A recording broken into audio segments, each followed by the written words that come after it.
do what you felt like you had to do in a game like this, that coming after a loss and losing a win? Yeah, I mean, that's all games.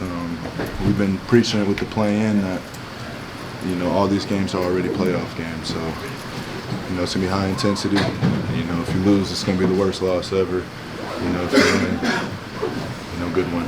Curious with Royce, what did you think of him starting, and then what did he bring in that role, you think, for him? Just bringing the size, you know, versatility on the defense end, and, you know, obviously, you know, spacing the floor out, and, you know, those dribble keep actions and them uphill DHOs when, you know, teams try to put a lesser defender on him. You know, he's quick and gets right to it. Was you at that stretch, I think, in the fourth where they were struggling to make shots, hard as we got just defense, what do you feel like led to that, the run you guys had at the end? Talking on defense, I'd say shrinking the floor, bringing a low man over, making sure that, you know, they have to finish over a contest.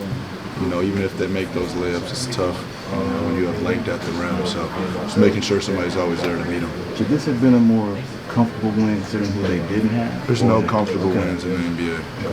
You're asking the wrong person. I keep telling you, I don't sleep on any talent in this. There's 450 people in the world that get to play in this league. And as you see, when teams are missing their top players, you know, those guys take that as a real opportunity, you know, to play free and play fast.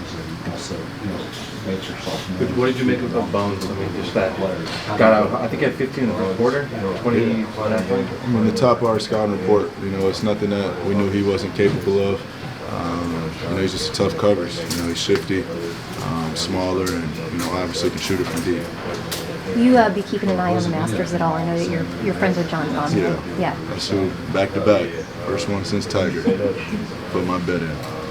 You ever been able to golf with him before? All the time. Yeah. All the time. It's real humbling.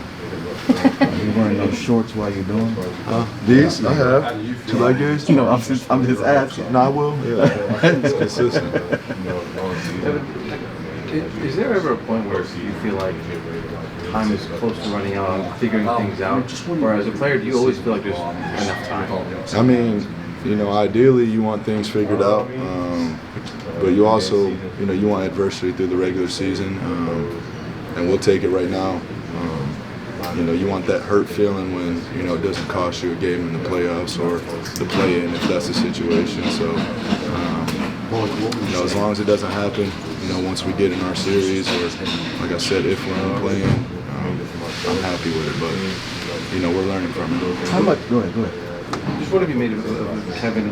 I think his defense has been pretty underrated throughout his career, but him as, you know, as kind of a defensive anchor when you guys go small, just his ability, his versatility. What have you made of him as a defensive end this year? Just versatile, you know, to be 6'11" out there and switching on small guards, but at the same time being able to hold your own with 5 men. We go to small ball lineups.